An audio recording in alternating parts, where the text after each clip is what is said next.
अब हम लोग स्टार्ट करेंगे the primary acceptor of CO2। देखिए, सबसे पहले हम लोग देखेंगे CO2 जो फिक्स करता है कार्बन फोटोसिंथेसिस में, उसमें जो प्राइमरी एक्सेप्टर कौन है, चाहे C4 प्लांट हो, C3 प्लांट हो, या कैम प्लांट हो, या फिर कुछ और प्लांट हो। ठीक है, तो हम लोग साइंटिस्ट बहुत पुराने समय से इस चीज़ को खोज कर रहे थे, प्राइमरी एक्सेप्टर कौन है CO2 का।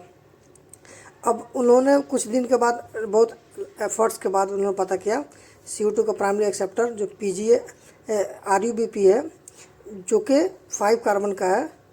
और उसको जो क्या, अब ये लोग पहले सोचते थे फर्स्ट स्टेबल प्रोडक्ट जो है PGA बन रहा है, तो प्राइमरी कार्बन जो कि 3 कार्बन का है, तो प्राइमरी एक्सेप्टर ऐसा होना चाहिए जो 2 कार्बन का होना चाहिए, लेकिन वो गलत निकला। चूँकि RUBP 5 कार्बन का था, वो एक CO2 एक्सेप्ट करेगा तो 6 कार्बन का होगा।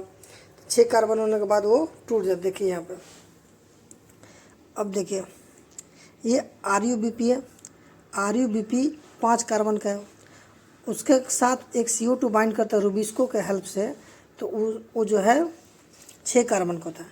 6 कार्बन होने के बाद वो अनस्टेबल प्रोडक्ट होता है। ठीक है, तो अनस्टेबल होने से वो टूट जाता है। तो 3 PGA में 2 इधर, 1 इधर, 1 इधर। ठीक है, तो इस तरह से 3 PGA स्टेबल प्रोडक्ट बना। अब आइए Calvin cycle. Kelvin and his co-worker worked out the whole pathway and showed that the pathway operated in cyclic manner. The RUBP was regenerated. Let us now see Kelvin pathway operate and where the sugar is inside. अब क्या रहा है, Calvin cycle जब बना, Calvin cycle जब चला, तो उसमें जो क्या बोलते हैं, सबसे पहले जो शुगर बनता है वो कहाँ पे बनता है और कैसे सिंथेसाइज, उसके बारे में हम जानेंगे। तो सबसे पहले आया फोटोसिंथेसिस। जितने भी प्लांट हैं, चाहे C4 हो, C3 हो, कैम हो, सब में क्या पता है, फोटोसिंथेसिस प्रोसेस चलता है। तो ये प्रोसेस हुआ C3 या C4 में। अब देखिए हम लोग C3 के बारे में पढ़ेंगे, कैसे उसका फोटोसिंथेसिस होता है। तो फर्स्ट C3 में सबसे फर्स्ट स्टेप में आता है कार्बोक्सिलेशन। अब देखिए, carboxylation is the fixation of CO2 into a stable organic intermediate. Carboxylation is the most crucial step. अब यहाँ पे देखिए, ये CO2 हुआ, ये RUBP से CO2 बांड किया रूबिस्को एंजाइम के हेल्प से, तो कार्बोक्सिलेशन हुआ। ये क्रूशियल स्टेप है। क्रूशियल इसलिए क्योंकि सबसे पहले कार्बन जब फिक्स होगा तभी ना कुछ होगा, तो इसीलिए इसको क्रूशियल स्टेप बोला गया। अब देखिए है catalyzed by the enzyme carboxylase RUBP, which results in the formation of 2 molecules of 3 PGA.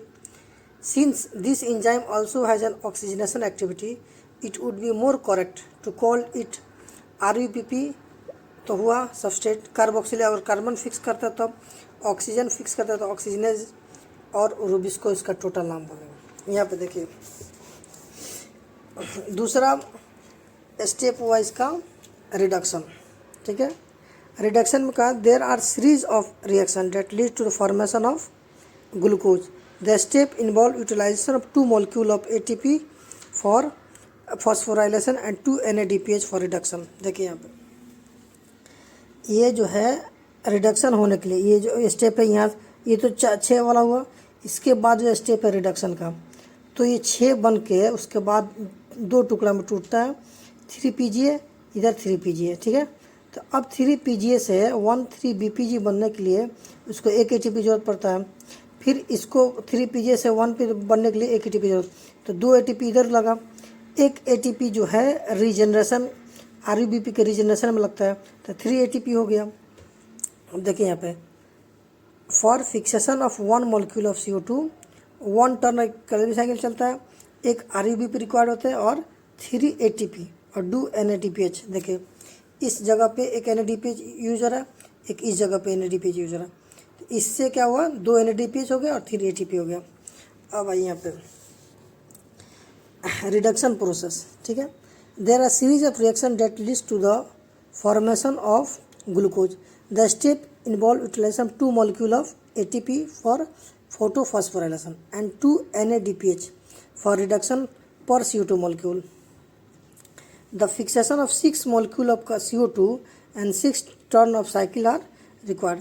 6 molecule CO2 को फिक्स करने के लिए, देखिए इधर इसको ध्यान से देखिए, ये नंबर ऑफ CO2 मॉलिक्यूल है।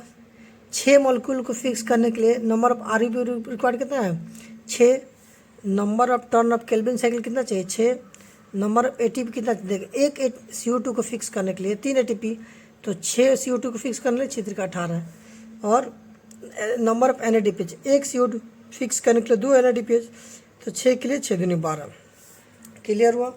अब देखिए ग्लूकोज रीजनरेशन प्रोसेस। अब हम लोग देखे थे RUBP को हम लोग क्या रीजनरेट करना चाहते हैं। Regeneration of CO2 acceptor molecule RUBP is crucial if the cycle is continue uninterrupted. अगर हम चाहते हैं साइकिल अनइंटरप्टेड चले तो हमको RUBP को रीजनरेट करना पड़ेगा। The regeneration step required 1 ATP और फॉस्फोराइलेशन टू फॉर्म RUBP। देखिए इस जगह पे यहाँ पे एक ATP लग रहा है यहाँ पे, तो RUBP का रीजनरेशन हो रहा है। तो इस तरह से हमारा C3 साइकिल कंप्लीट होता है। ठीक है। अब आइए कैलकुलेशन में आइए। Hence for every CO2 molecule entering the Kelvin cycle 3 molecule of ATP and 2 NADPH required। ठीक है। इट इज़ अब ये क्लियर हो गया। It is probably to meet the difference in number of ATP and NADPH used in dark reaction that the cyclic phosphorylation type. अब हम लोग जानते हैं केल्विन साइकिल क्या डार्क रिएक्शन है, क्योंकि इसने ATP और NADPH जो कि लाइट रिएक्शन का प्रोडक्ट है उसका यूज़ करके केल्विन साइकिल चलते, इसलिए हम लोग डार्क रिएक्शन बोलते हैं, क्योंकि इसमें लाइट को डायरेक्ट यूज नहीं किया गया। To make 1 molecule of 6 glucose 6 turn cycles are required। Work out how many ATP and NADH molecule will be required to make 1 molecule of glucose through Kelvin cycle। अब आइए हम देखते हैं ये एक ग्लूकोज मॉलिक्यूल बनाने के लिए कितने केल्विन साइकिल चलना चाहिए। आइए इधर इस टेबल को देखिए। ये एक मॉलिक्यूल ग्लूकोज बनाने के लिए नंबर ऑफ कार्बन रिक्वायर्ड क्या है, 6। नंबर ऑफ CO2 रिक्वायर्ड कितना होना चाहिए, 6। नंबर ऑफ RUBP कितना रिक्वायर्ड होना, 6। नंबर ऑफ केल्विन साइकिल कितना चलना, 6। अब देखिए एक ATP एक CO2 फिक्स करने के लिए 3 ATP चाहिए था, तो 6 CO2 फिक्स करने के लिए 6 3 18 चाहिए। एक CO2 फिक्स करने के लिए NADPH आपको 2 चाहिए था, तो 6 फिक्स करने के लिए 6 दूनी 12 चाहिए। तो इसमें देखिए एक 6 CO2 मॉलिक्यूल यूज हुआ है, तो इन हुआ है 6 18, अब 6 3 18 ATP यूज हुआ है और 6 दूनी 12 ATP यूज हुआ। तो आउट कितना लगा, 6 मॉलिक्यूल जब फिक्स हुआ तो एक ग्लूकोज होगा, 18 ATP, तो एक फास्फोरस निकल गया तो ADP बचेगा, ट्राई है तो यहाँ पर डाई हो जाएगा। 12 NADPH है तो एक H+ यूज हो गया है तो 12 NADP होगा। तो इस तरह से हमारा C3 साइकिल कंप्लीट होता है। अब हम लोग पढ़ेंगे केल्विन साइकिल को डिटेल में। NCERT में जो लिखा था उसी को फिर से इलाबोरेट करेंगे हम।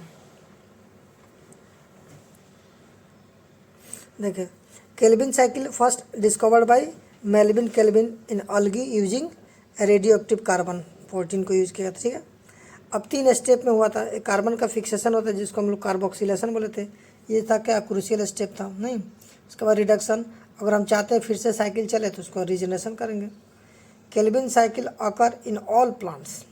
The first stable product is 3 carbon product, उसको हम लोग का इसीलिए हम लोग इसको C3 साइकिल बोलते हैं। 1 turn off Calvin cycle required 3 ATP और 2 NADPH, ये भी सही है। अब देखिए ये RUBP है, रूबिस्को हुआ। ठीक है। अब सबस्ट्रेट कौन सा, RUBP जो 5 कार्बन का है वो जब इधर इस साइड पे बाइंड करेगा तो CO2 दूसरे साइड पे बाइंड करेगा, दोनों मिलेंगे तो यहाँ पे RUBP + CO2 रूबिस्को के एंजाइम पे बाइंड किया। अब इसके बाद क्या करेगा, ये अब रूबिस्को हट जाएगा और ये दोनों बाइंड होते 6 प्रोडक्ट होंगे। अभी 3 टूट जाएंगे और 3 PGA बन जाएगा। अब देखिए राइबोलेज बिसफॉस्फेट कार्बोक्सिलेज ऑक्सीलेज, इसका जो नाम है उसके देखिए RUBP तो ये होगा। अब कंबाइन विथ CO2 तो कार्बोक्सिलेज बोलेंगे, कंबाइन विथ O2 तो ऑक्सीजनेज बोलेंगे। अब देखिए most abundant enzyme in the planet, ये रूबिस्को जो है प्लानट पे सबसे मोस्ट अबंडेंट एंजाइम है। रूबिस्को कंबाइन विथ CO2 से भी बाइंड कर सकता है, O2 से भी बाइंड कर सकता है। Combining capacity depend on concentration of gases. अब ये जो गैस CO2 और O2 के गैस के कंसंट्रेशन पर डिपेंड करता है, ठीक है, but it's affinity is more towards CO2। कैसे देखते हैं, ये देखिए CO2 का कंसंट्रेशन खूब ज़्यादा होगा, CO2 का कंसंट्रेशन खूब ज़्यादा होगा, O2 का कंसंट्रेशन कम होगा, तो rubisco work as carboxylase minimising oxygenate activity. Rubisco जो है ज़्यादा से ज़्यादा कार्बोक्सिलेज कार्बन से बाइंड करेगा। अब देखिए यहाँ पे क्या ऑक्सीजन का कंसंट्रेशन ज़्यादा है, CO2 का कंसंट्रेशन कम है, तो रूबिस्को ज़्यादा से ज़्यादा ऑक्सीजन से बाइंड करेगा। लेकिन जब कार्बन डाइऑक्साइड का भी कंसंट्रेशन एक है, O2 का भी एक है, तो उस केस में वो उसका एफिनिटी CO2 से ज़्यादा होता है, इसीलिए वो CO2 से बाइंड करेगा। अब इधर देखिए, अब आते हैं हम लोग फोटो रेस्पिरेशन के बारे में पढ़ेंगे। फोटो रेस्पिरेशन चूँकि C3 का पार्ट है, उसके बारे में हम पढ़ेंगे। देखिए नॉर्मल मैकेनिज्म समझिए, जब टेम्परेचर 20 से 25 डिग्री सेल्सियस होता है तो स्टोमाटा ओपन रहता है, और सनलाइट जब पड़ता है तो वाटर जब टूटता है PS2 में ल्यूमेन में, तो इसमें क्या है जो O2 टूटा वो O2 क्या है बाहर चल जाता है, और CO2 बाहर से अंदर आता है, तो आता है तो रूबिस्को के साथ मिल के वो केल्विन साइकिल चलाता है, ठीक है। अब देखिए जब टेम्परेचर 40 से 45 डिग्री सेल्सियस हो जाता है तब स्टोमाटा क्लोज हो जाता है, तब सूरज की रोशनी जब निकलेगा तो H2O को तोड़ेगा तो O2 बनेगा। अब स्टोमाटा क्या है, क्लोज है तो O2 बाहर जा नहीं पाएगा, CO2 अंदर आ नहीं पाएगा, तो अंदर सिर्फ क्या है ऑक्सीजन है, तो रूबिस्को सबसे ज़्यादा किसे बाइंड करेगा, ऑक्सीजन से। तो इससे क्या हो जाएगा, आपको फोटो रेस्पिरेशन प्रोसेस हो जाएगा, ठीक है। अब देखिए वाटर वेस्ट प्रोसेस है, ये मेटाबॉलिक वेस्ट है, क्योंकि loss of ATP and CO2 होता है, टॉक्सिक प्रोड्यूस होता है, कोई ग्लूकोज प्रोड्यूस नहीं होता, तो ये वेस्ट प्रोसेस ना। अब देखिए पहले क्या long time ago even C3 plant food high temperature and drought condition में as a result plant could close their stomata to minimize water loss. Plant क्या करता था, अपना स्टोमेटा क्लोज कर देता वाटर लॉस को मिनिमाइज के लिए। O2 can not exist and CO2 can not inter, ठीक है। अब देखिए O2 बाहर नहीं जा सकता, CO2 अंदर आ नहीं सकता। There is a continuous accumulation of O2 inside. अब लीफ में क्या है, लगातार O2 जमा होता जाएगा, which can induce photooxidation in leaf. उससे क्या लीफ में फोटो ऑक्सीडेशन हो जाएगा। To protect leaf from photooxidation damage rubisco combine with O2। अब ये फोटो ऑक्सीडेशन से बचने के लिए रूबिस्को क्या करता है, O2 से कंबाइन करता है with loss of ATP and CO2 and produces metabolic waste. देखिए कैसे, ये देखिए हमारा टेम्परेचर हाई है तो क्या हुआ, CO2 अंदर आ नहीं रहा, वाटर जब टूटा तो ऑक्सीजन बना, ऑक्सीजन बना तो ये RUBP जो है रूबिस्को एंजाइम पे RUBP किसके साथ बाइंड कर लेगा, ऑक्सीजन के साथ। अब ये तो 5 है, ऑक्सीजन तक कार्बन है नहीं तो 5 ही रह जाएगा ये पे। तो अब ये टूटेगा तो 3PGA में 3 कार्बन वाला एक बना, एक 2 कार्बन वाला। ये 2 कार्बन वाला जो है ये वेस्ट प्रोसेस है, ये टॉक्सिक है। अब टॉक्सिक है तो ये क्या है, सेंड फॉर इसको डिटॉक्सिफिकेशन के लिए भेज देते हैं पेरोक्सीसोम में। अब ये C2 वाला है तो ये फर्स्ट स्टेबल प्रोडक्ट बनेगा, 2 कार्बन का बनेगा, और इसलिए हम लोग इसको C2 साइकिल बोलते हैं, ठीक है। अब आइए,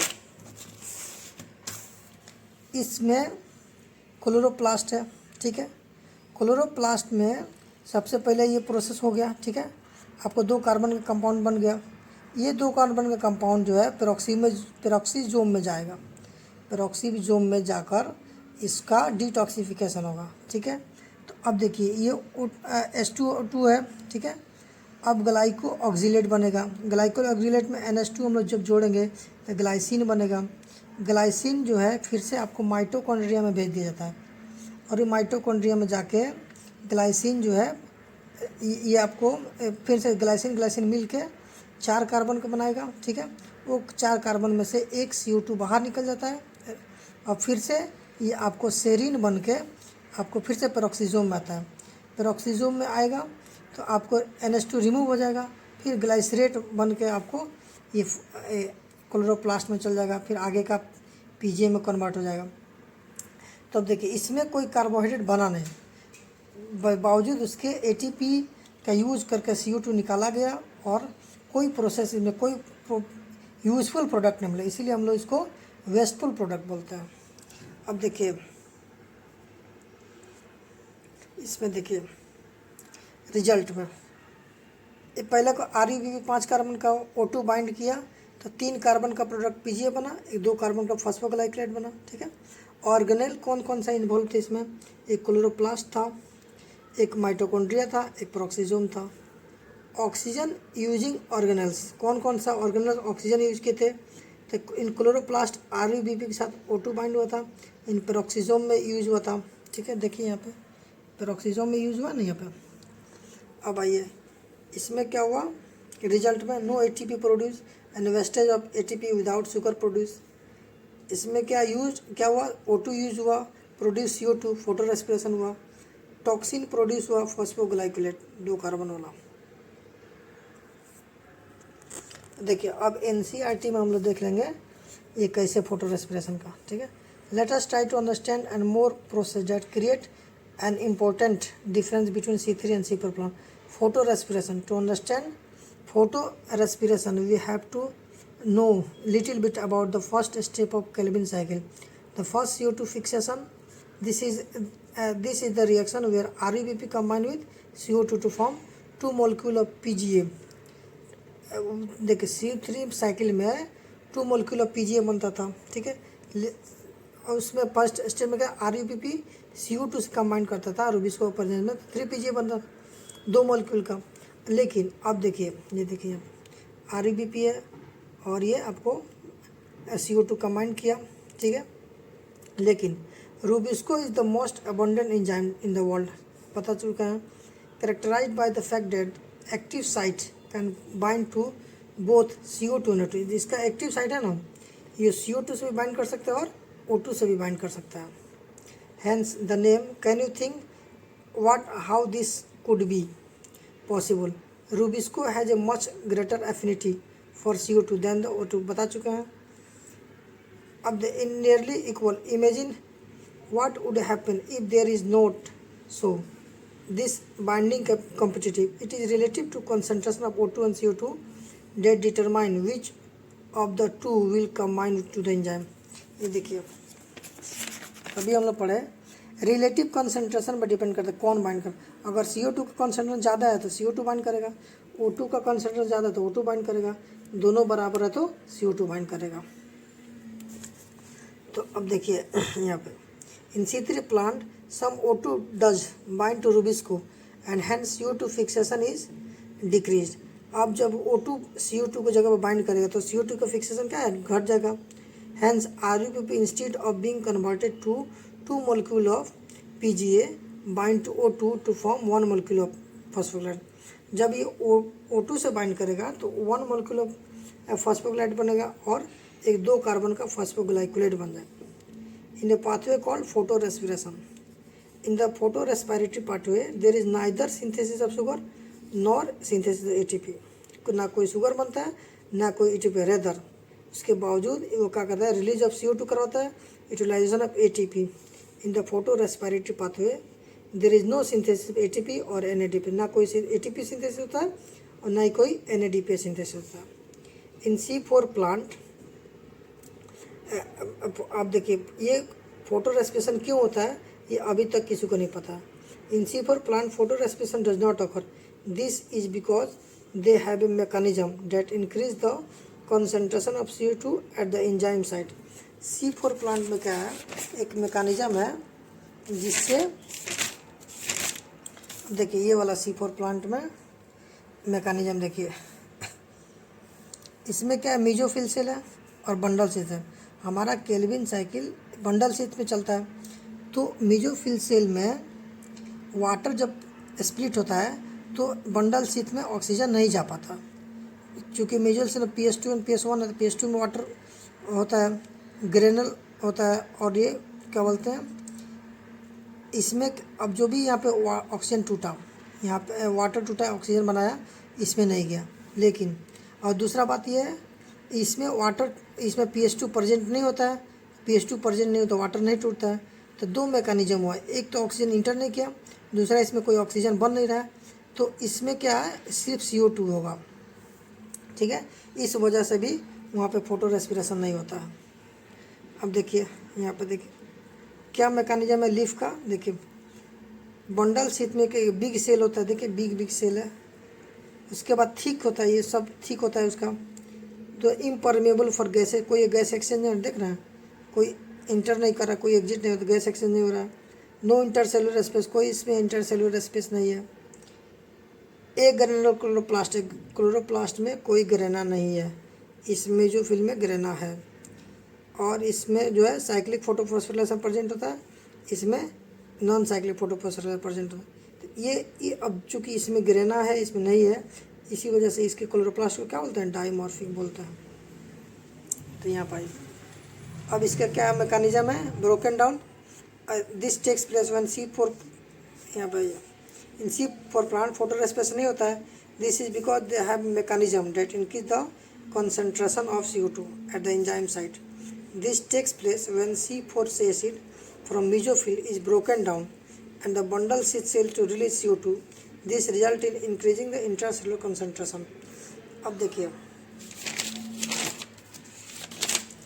यहाँ पर ये क्या हुआ, मेसोफिल सेल में, ठीक है, देखिए मेसोफिल सेल में क्या पेपकेज होता है, पेपकेज पेप होता है, पेप सबस्ट्रेट है, इसमें क्या पेपकेज एंजाइम के हेल्प से बाइकार्बोनेट बाइंड होता है, तो तुम्हारा ऑक्जेलो एसिटिक एसिड बनता है, 4 कार्बन। ये ऑक्जेलिक एसिड बाद में मैलिक एसिड में कन्वर्ट होता है।